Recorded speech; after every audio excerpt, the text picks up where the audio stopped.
He blocked her car. She confronted him, unaware he was her boss. Hello, everyone. Before we begin today's story, I have a small favor to ask. Please hit subscribe and turn on the notification bell so you never miss our channel's new videos. It is quick, free, and the best way to support us in bringing you more dramatic stories. Your support means the world to us. Where are you watching from today? Drop your city or country in the comments below. Thank you very much. Now, let us return to our main character. She was already running late. The digital clock on her dashboard blinked 7:58 as she turned into the crowded parking lot, her heart pounding harder with every second. Morning sunlight bounced off glass and concrete, and the office tower rose ahead like a reminder of everything that could go wrong if she walked in after 8. She circled once, twice, then she saw it. A black sedan, parked carelessly at an angle, blocking her small gray car completely. No space to squeeze through, no driver inside, just her car, trapped, boxed in like it did not matter. She slammed her palm against the steering wheel. Not today. She checked her phone. No missed calls, no messages. This was her 3rd week at the company. New hire, probation period. One more mistake, and she knew exactly how replaceable she was. She took a breath, opened the door, and stepped out. The air smelled like asphalt warming under the sun. Her heels clicked sharply as she walked toward the sedan, anger pushing her forward faster than fear. She scanned the lot, eyes searching for anyone who looked responsible. Then she saw him. He was standing near the elevator doors, tall, calm, adjusting the cuff of his sleeve like he had all the time in the world. No rush, no concern, just quiet confidence in a navy jacket and pressed slacks. She marched straight toward him. "Excuse me," she said, her voice tight. "Is that your car blocking mine?" He turned slowly, surprised but not defensive. His eyes met hers, steady and curious. "Yes," he said, "it is." "That car is completely blocking mine," she continued, words spilling out now. "I am late for work and I cannot get out." He glanced back toward the parking space, then back at her. "I will move it," he said evenly. "When?" she snapped. "Because I am already late." For a brief moment, something like amusement flickered across his face. Not mocking, observing. 2 minutes, he said. She crossed her arms. "You should not park like that. This is an office building, not your personal garage." There it was, the line she would replay later in her head. He studied her, really looked at her now, from her clenched jaw to the way her fingers trembled just slightly at her sides. Not anger alone. Pressure, fear, determination.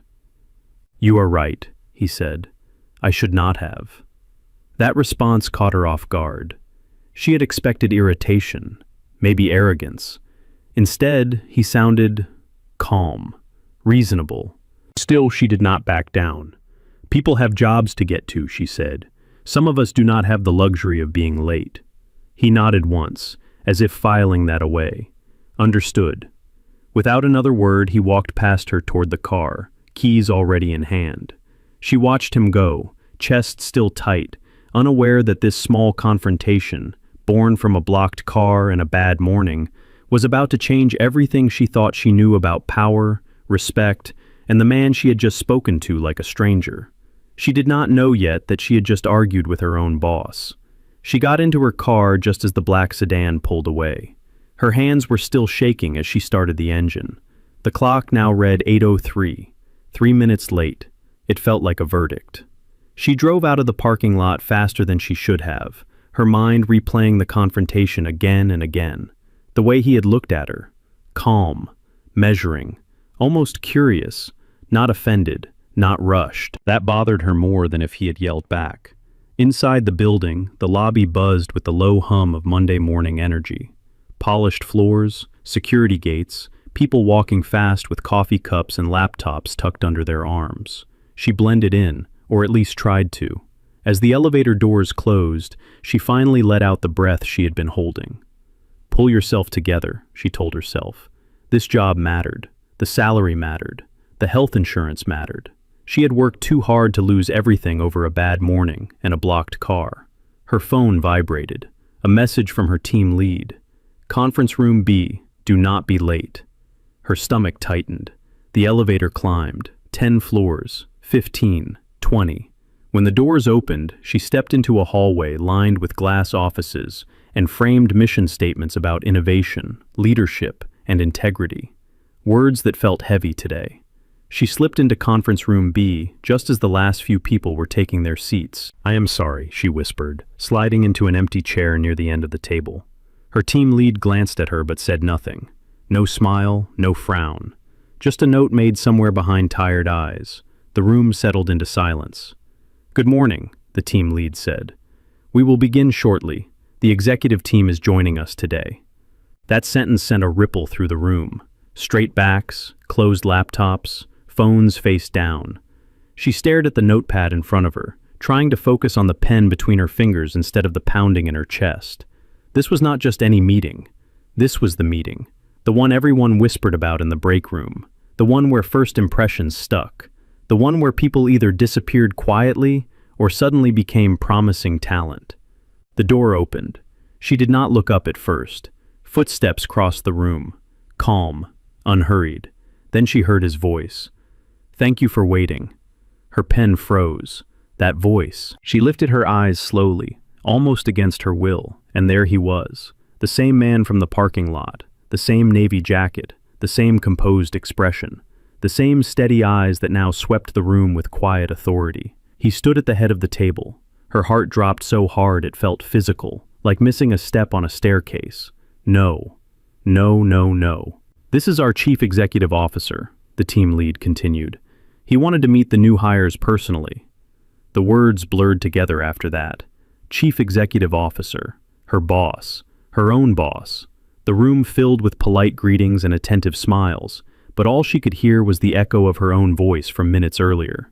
"You should not park like that. Some of us do not have the luxury of being late." Heat rushed to her face. Her ears burned. Her stomach twisted into a tight knot of dread. She looked down at her hands, suddenly unsure where to put them, how to sit, how to exist. He did not look at her right away. He spoke about the company's direction, about values, about accountability and respect. His tone was calm, measured, confident, the kind of voice people trusted without realizing why. Then, slowly, his gaze shifted. It landed on her. Just for a moment. No recognition flickered across his face. No smile. No judgment. Just a brief pause, like a bookmark placed quietly in a chapter yet to be revisited. Then he looked away and continued speaking. She barely heard the rest of the meeting. All she could think was one terrifying question. How badly had she just ruined her future? The meeting ended without incident. At least, that was how it looked from the outside.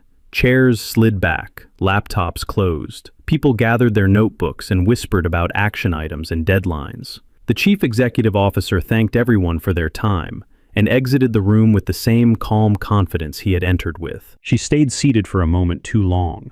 Her legs felt heavy, like they belonged to someone else. When she finally stood, the room was nearly empty. Only her team lead remained, organizing papers at the front. "You okay?" the team lead asked, not unkindly. "Yes," she said too quickly. "Just processing." The team lead nodded, already distracted by the next task. "Welcome to corporate life," she said lightly. "It gets easier." She forced a smile, then walked out. But it did not get easier. The rest of the morning passed in a blur. She answered emails she barely remembered reading. She stared at her computer screen without seeing it.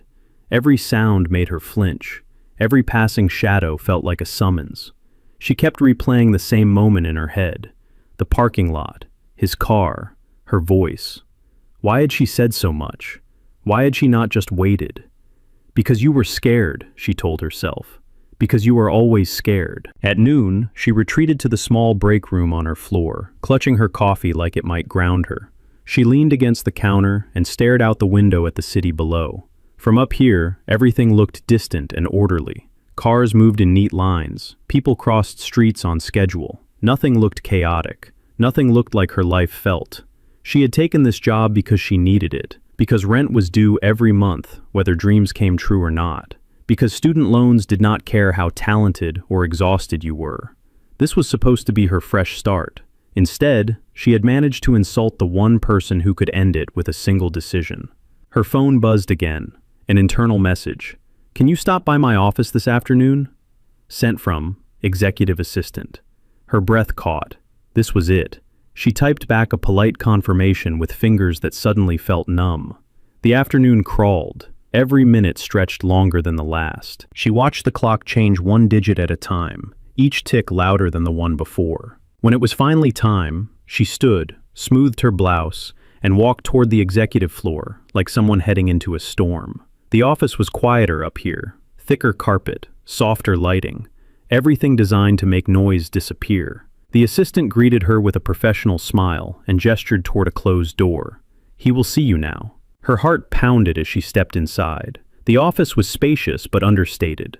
No excess, no gold, just clean lines, a large desk, and floor-to-ceiling windows overlooking the city. He stood by the window, hands in his pockets, back to her. "Thank you for coming," he said without turning around. "Yes, sir," she replied, her voice barely steady. He turned slowly, studying her with the same calm curiosity from earlier that morning. "You were late today," he said. "Yes," she admitted. "I am sorry." He nodded once. "Do you know why that meeting mattered?" "Yes," she said. "First impressions, accountability." "And yet," he continued, "you still spoke to me the way you did in the parking lot." Her throat tightened. "I did not know who you were," she said quietly. "I know," he replied. Silence settled between them. Heavy, but not hostile. He walked back to his desk and picked up a thin folder. He did not open it. He simply rested his hand on it. "I noticed something this morning," he said. "You did not apologize until after you realized who I was." Her chest ached. "That is not true," she said, then stopped herself. "I mean, I would have apologized anyway. I just did not get the chance." He watched her carefully. "You spoke honestly," he said. "Not politely, not strategically, honestly." She swallowed. "I was frustrated. And afraid," he added. She did not deny it. He closed the distance between them just enough to lower his voice. "Most people are very careful with me," he said. "They tell me what they think I want to hear. You did not." She looked up, confused. "I am not sure yet whether that is a problem," he continued, "or something else entirely." He paused, then stepped back. "For now," he said, "consider this a conversation, not a warning." Relief and uncertainty tangled together in her chest. "Yes, sir," she said again. As she turned to leave, his voice stopped her. "Next time," he said calmly, "do not assume you know who someone is based on where they stand." She nodded. Understood. She walked out of the office with her heart still racing, unaware that the very thing she feared losing had just shifted into something far more complicated. Because the mistake she thought would destroy her had only made her unforgettable. She returned to her desk quieter than before, not defeated, just altered. The office sounded different now. Keyboards clicking, phones vibrating, low conversations drifting over cubicle walls. It all felt sharper, closer, as if the day had leaned in to watch her. She opened her task list and forced herself to focus. Emails first, reports next, one foot in front of the other. By mid-afternoon, a new message appeared in her inbox. Subject, cross-functional review, from Executive Office. Her pulse jumped. She opened it slowly. The message was brief, professional, almost casual. She was being added to a small working group to help review a stalled internal project. 3 people total, short timeline, high visibility. Her name stood out on the list like a question mark. She read it twice to make sure she had not misunderstood. Why her? She was the newest hire on the floor. No political capital, no special title, just someone still learning where the supply closet was. Across the aisle, a coworker leaned over the partition. "You got it too?" he asked. "Yes," she said. "Did you?" He shook his head. "Lucky you. That team reports directly upstairs." Upstairs. Her stomach tightened again. The first working session was scheduled for the next morning. That night, sleep did not come easily. She lay awake replaying the day, searching for hidden meanings in every word, every pause. Had the conversation in his office been a test? A warning disguised as patience? or something else entirely. By morning, she arrived early, very early. The parking lot was half empty, the sky still pale with the last traces of night. She parked carefully, checking twice to make sure she was perfectly within the lines. No blocked cars today. The meeting room was small and glass-walled, tucked away from the main floor. When she arrived, one of the other team members was already there, reviewing documents. "Morning," he said. "Morning," she replied, setting her bag down. They talked about the project at first. Numbers, delays, bottlenecks, safe ground. Then the door opened. He walked in without ceremony, carrying a tablet instead of a laptop. No jacket this time, just a crisp shirt, sleeves rolled slightly at the forearms. "Good morning," he said. They stood. "Please," he added, "sit." The meeting began immediately. No introductions, no speeches, just questions, direct ones. What is slowing this down? Who benefits from keeping it that way? What are we missing? She listened at first, careful, measured. Then something shifted. One of the problems being discussed was familiar, too familiar. She had noticed it during her second week, but assumed it was not her place to say anything. She hesitated. Her pen hovered above her notebook. Then she remembered his words. "You spoke honestly." She cleared her throat. "There is a reporting loop that no one wants to challenge," she said. "It adds 2 days to every review cycle."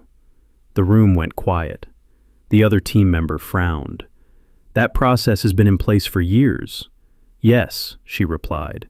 "And it made sense years ago. It does not anymore." She expected resistance. Instead, he looked at her with interest. "Explain," he said. So she did.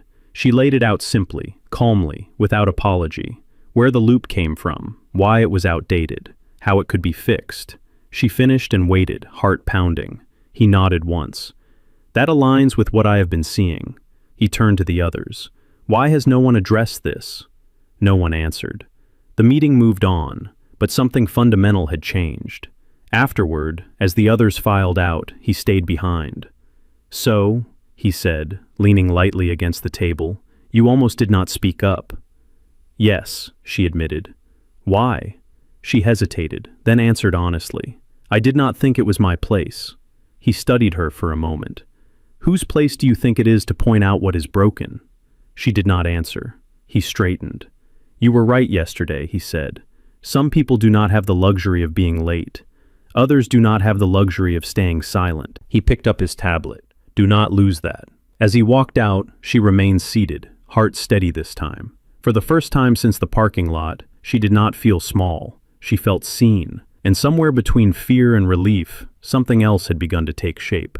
The days that followed settled into a strange new rhythm. Not dramatic, not obvious, just different. She noticed it in the small things first. Meetings where her input was not overlooked. Emails answered faster than before.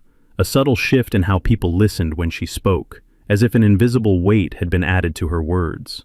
She told herself it was coincidence, but she knew better.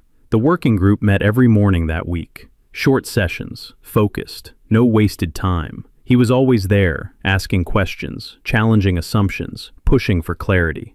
And every time, he treated her the same way, not like a subordinate, not like a problem, like someone whose thoughts mattered. Still, there was a line, clear, unspoken. She called him sir, he called her by her name. Their conversation stayed firmly inside the boundaries of work, even when something warmer hovered just beneath the surface.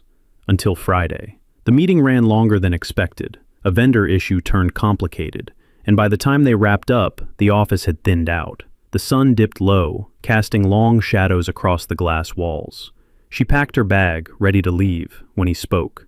"Do you have a few minutes?" Her heart skipped, but she nodded. "Yes." They walked out together, not toward his office, but toward the elevator. Silence stretched between them, not uncomfortable, just full. The elevator doors closed. The hum of movement filled the space. "You handled the vendor situation well today," he said. "You did not back down." She smiled faintly. "I almost did." "But you did not," he replied. "That matters." The elevator stopped in the lobby. They stepped out into the quiet, nearly empty space. Outside, the evening air was cool. The city buzzed at a slower pace now, less urgency, more breath. "My car is this way," she said, gesturing. "So is mine," he replied. They walked together. When they reached the parking lot, she hesitated. Not because of fear, because of memory. He noticed. "You are parked safely today," he said lightly. She laughed before she could stop herself. A short, surprised sound. "Yes," she said, "very safely." They stood there for a moment, the space between them charged with something neither named. "I owe you an apology," he said suddenly. She looked at him, startled. "For what?" "For putting you in a position where you felt exposed," he said. "That conversation in my office could have gone very differently." She considered his words. "You did not humiliate me," she said. "You could have." "But I did not," he replied.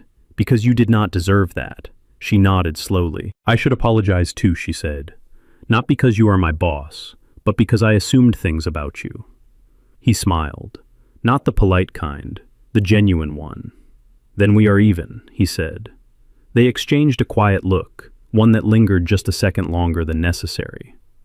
"Well," she said, breaking the moment, "have a good weekend."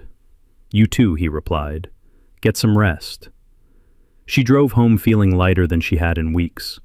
Over the weekend, she tried not to think about him. She cleaned her apartment, did laundry, called her sister, grocery shopped, normal things.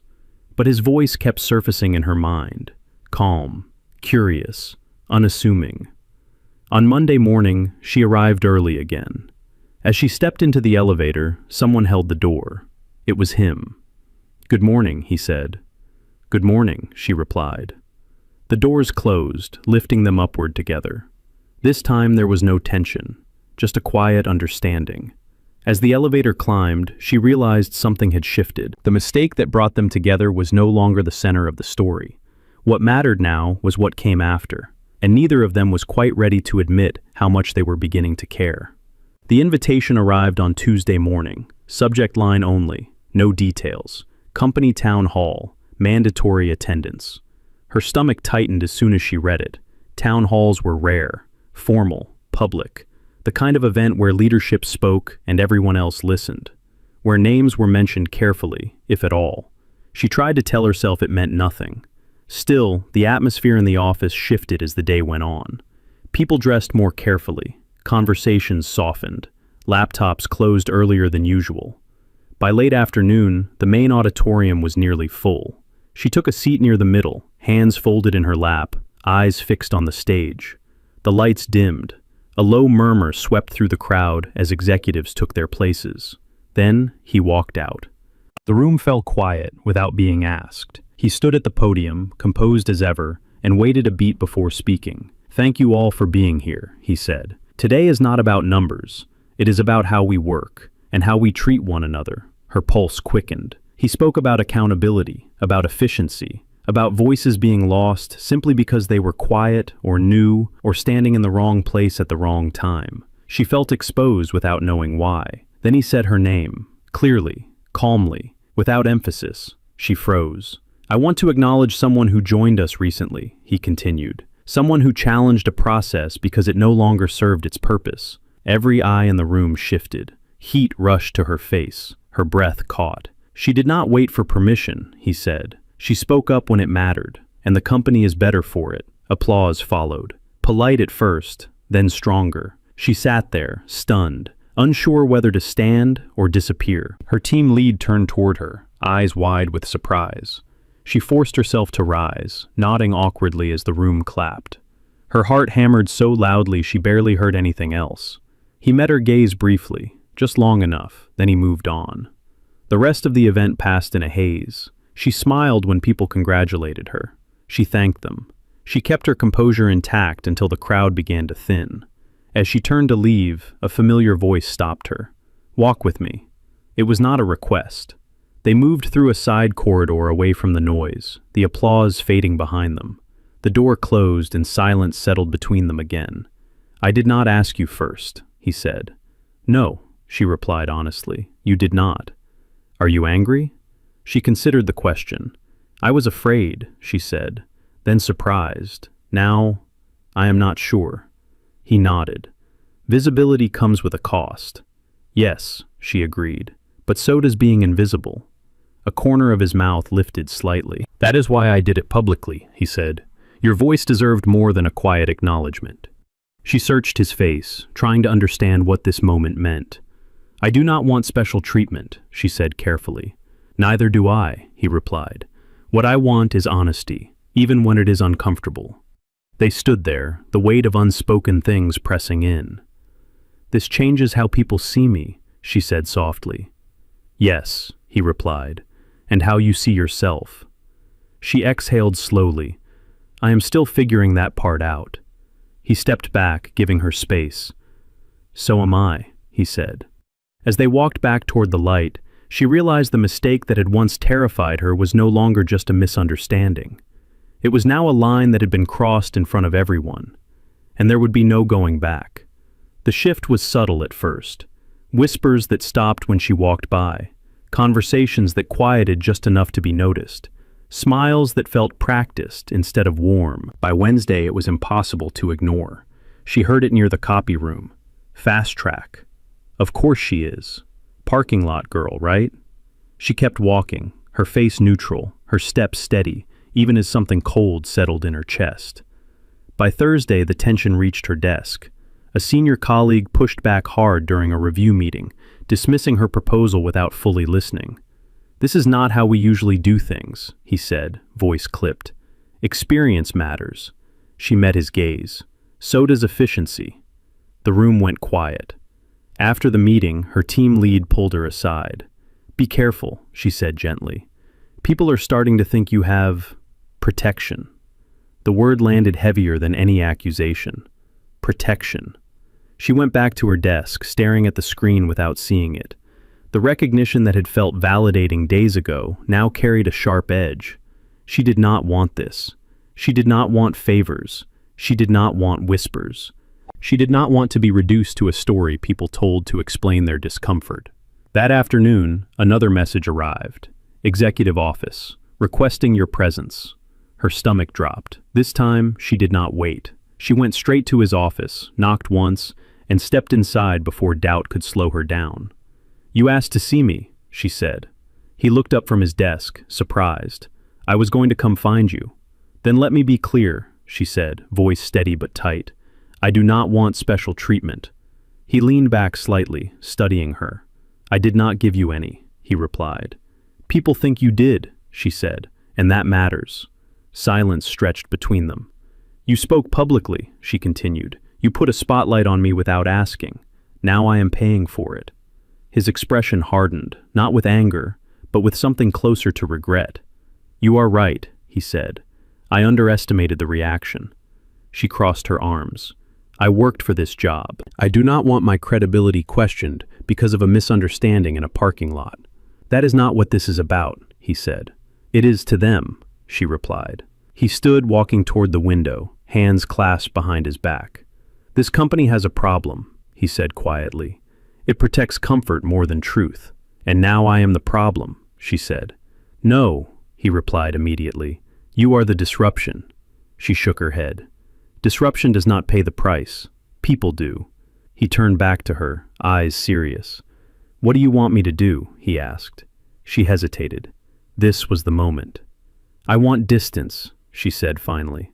At work, no more public mentions, no more private conversations that people can misread. He absorbed her words, then nodded slowly. That is fair, he said. And, she added, voice softer now, I need to know that if this costs me opportunities, you will not step in to fix it. His brow furrowed. Why would you want that? Because if I fail, she said, it needs to be on my own terms. He held her gaze for a long moment. You are asking for something most people never do, he said, to stand alone. I already am, she replied. He stepped back, creating space between them. Very well, he said. From this point on, everything stays strictly professional. Relief and sadness washed through her at the same time. Thank you, she said. As she turned to leave, his voice stopped her. You are stronger than you think, he said quietly. Do not let their fear make you smaller. She did not respond. She walked out, heart heavy, knowing that the line she had just drawn might protect her career. But it had also pushed something important out of reach, and neither of them knew yet what it would cost.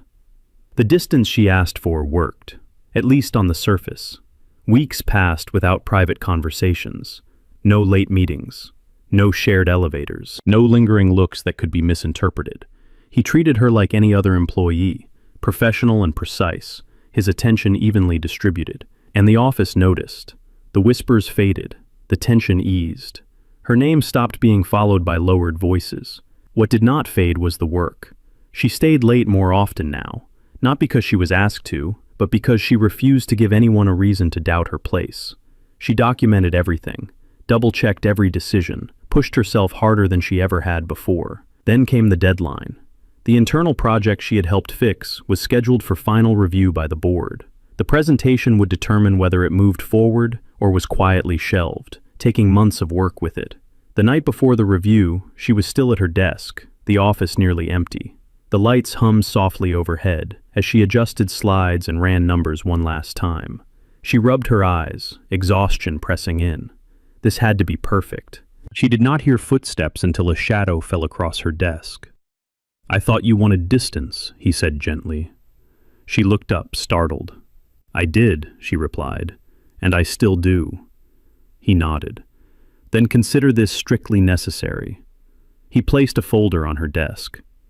"What is this?" she asked. "Feedback from departments that did not make it into the official report," he said. "It would be unfair for the board to see only half the picture." She hesitated. "Why give this to me?" "Because you are the one presenting," he replied, "and because accuracy matters." She studied him, searching for any hint of favoritism. There was none. "Thank you," she said finally. He did not linger. He turned and walked away, leaving the folder behind. The next morning, the boardroom was full. Executives lined one side of the long table. Board members filled the other. She stood at the front, remote in hand, heart steady despite the stakes. She began. She spoke clearly, confidently. She addressed weaknesses before they were questioned. She acknowledged risks instead of avoiding them. She answered challenges without defensiveness. Halfway through, a board member leaned forward. "This is thorough," he said. "Who led this work?" She took a breath. "I did," she replied, with support from a cross-functional team. The room went quiet. She did not look at him. She did not need to. When the meeting ended, the decision was unanimous. The project would move forward. Outside the boardroom, people congratulated her openly now. No whispers, no sideways glances, just respect earned the hard way. Later that afternoon, she found a message waiting. "Good work today." No signature needed. She stared at the screen for a long moment, then closed her laptop. That evening, as she walked to her car, she paused. The same parking lot, different feeling. She realized something then. She had not needed protection. She had needed opportunity, and he had finally found the right way to give it to her, without crossing a single line. The weeks that followed felt quieter, not empty, just settled. The project moved forward smoothly, and with it, so did her standing in the company. People came to her now with questions, not assumptions. Meetings felt balanced again, fair. She had earned her place, and he kept his word. No special access, no private invitations, no blurred lines. Their interactions stayed professional, measured, respectful. When they crossed paths, there was a nod, sometimes a brief smile, nothing more. Until the Friday evening, the company hosted a small internal reception to mark the end of the quarter. Nothing formal, no speeches, just drinks, soft music, and the rare chance for everyone to breathe. She almost did not go. Then she decided she would not keep shrinking herself to stay comfortable. She stood near the edge of the room, holding a glass of sparkling water, watching conversations rise and fall around her. Laughter drifted. The city lights glowed through the windows. "You look like you are planning an exit," a familiar voice said. She turned. He stood a few steps away, not imposing, not distant, just present. "Habit," she replied honestly. He nodded. "Old ones are hard to break." They stood in silence for a moment, the space between them no longer tense. "I wanted to say something," he said finally, "as a colleague." She raised an eyebrow. "I am listening." "You handled everything exactly the way you asked me to let you," he said. "You proved your point without needing me to speak for you." She took that in. "That mattered to me." "I know," he replied. "It should have." She studied his face, seeing not the chief executive officer, not the authority figure, but the man from the parking lot again, the one who had listened. "I was wrong about you," she said. "So was I," he answered. They shared a quiet smile.